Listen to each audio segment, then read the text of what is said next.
I'm Los Angeles City Councilman Bill Rosendahl, and thank you.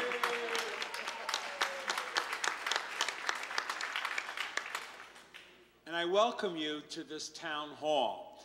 The concerned residents against airport pollution, that's Marty and Joan Rubin, who have played a major role in this side of the airport, which is the West LA, Mar Vista, Venice area, have created an organization. Marty will tell you a little bit more about it, but with their energy and with their leadership, we're able to call this town hall meeting together. The purpose of this meeting is to focus on the impact from Santa Monica Airport operations in the surrounding communities.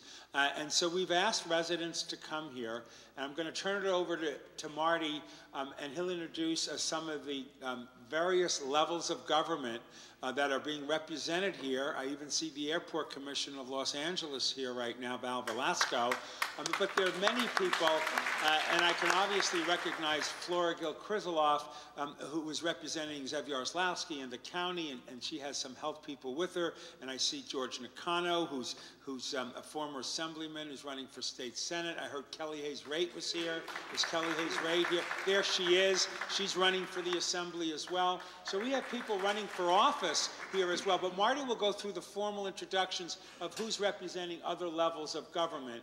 And then after we do the other levels of government, if they want to say something at that moment, they can. If they don't, that's okay. I will then introduce our panel of experts, and then we're going to ask the community to come up to the mics and express your concerns so we can listen, and we'll get reaction from the panel as well. And I'd like to turn it over to Marty Rubin, who I want to applaud for pulling this off. Thank you, Marty.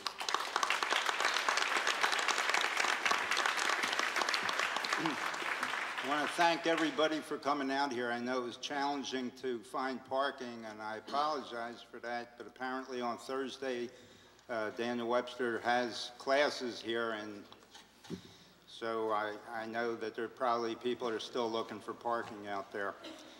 I want to thank, I want to first mention, we have one of the jets going in overhead, by the way. This is in the flight path. We have Rusty Hicks here, who's a representative for State Assemblyman Ted Lieu. Rusty.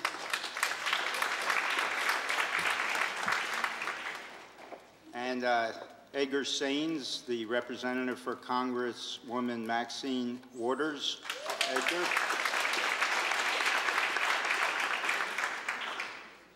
Flora Gil-Krizaloff was mentioned, Westside Senior Field Deputy to LA County Supervisor Zev-Yaroslawski, and Health Deputy Carol Kim to Zev-Yaroslawski.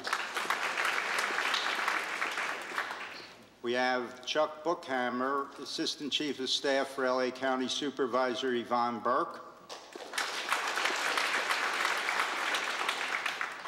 Gretchen Hardison, the Air Quality Director, Los Angeles Environmental Affairs Department. Gretchen. Val Velasco, who was already introduced, member of the Los Angeles Board of Airport Commissioners.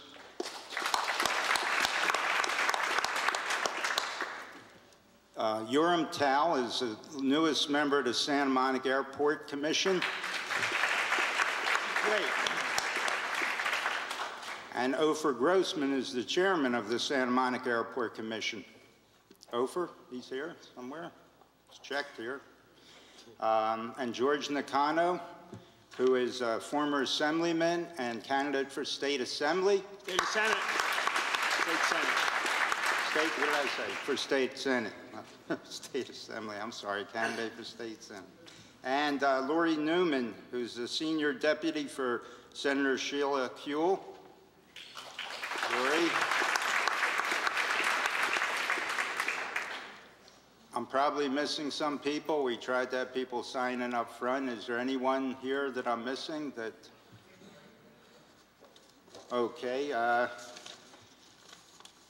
I also want to thank Daniel Webster Middle School and their staff for their help in putting this together. They were very helpful. Yeah, thank you.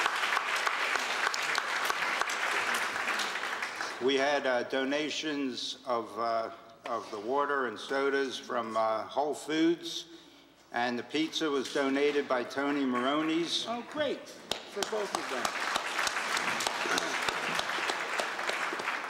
A number of our members were very helpful with putting this together, outreach, and also bringing refreshments, as were a number of groups that helped outreach over via their email databases. I want to thank them. I want to thank my wife, Joan, for you know, she just, like, we work hand in hand on addressing this problem for so long, and she makes sure that I cross my T's and dot my I's. And thank you, Joan. I want to thank Bill's staff, Norm Kula and Len Wynn. They're here. Thank you. I want to thank LA Cable 35 for putting this out to the people. This is a very important issue. And I very much want to thank all the panel members for volunteering their time to take on this challenge, to look into coming up to some answers for these problems.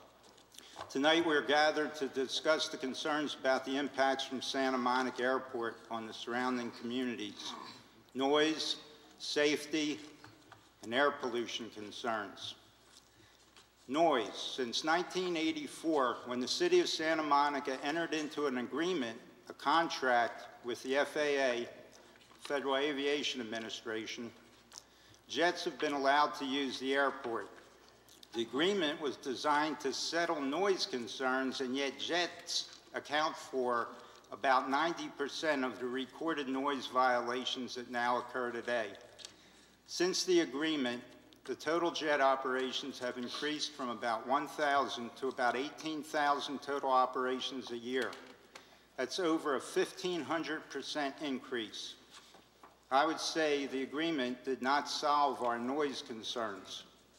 Safety. Recently, there have been several accidents around the country where a jet could not stop and would continue on past the end of the runway. By the FAA's own standards, Santa Monica Airport lacks the sufficient safety runoff area necessary for many of the jets now using the airport to land and take off safely. And this airport has homes closer to both ends of the runway than any other comparable airport in the country. A jet overrunning either end of the runway would continue across either Bundy or 23rd Street and into homes and into our neighborhoods. There have also recently been several other accidents around Santa Monica Airport. Thankfully, no jets have crashed so far, but isn't it just a matter of time? I would say that we have some serious safety concerns. Air pollution. In the agreement back in 1984, there is no mention of air pollution from aircraft emissions. It just wasn't a concern back then. Now, jets sit idling, often one after another, waiting for the LAX tower to grant them clearance. That's permission to take off. These awful smelling fumes are carried with the wind, mostly into the neighborhoods and into the homes east of the airport.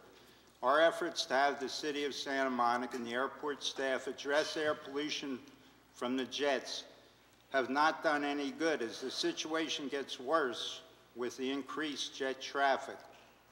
Airport staff will tell residents that traffic from Bundy Drive might be the problem, or maybe the freeways or the gas station. We who experience the emissions throughout most of the year know different. To quote a line from Bob Dylan's song, "You don't need a weatherman to know which way the wind blows."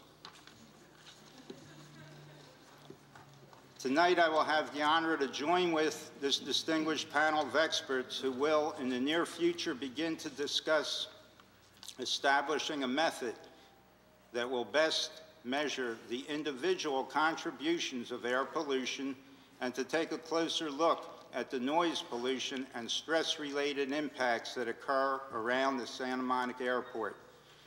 When one becomes aware of a serious problem, where do you look to help? Los Angeles borders more than half of the Santa Monica Airport.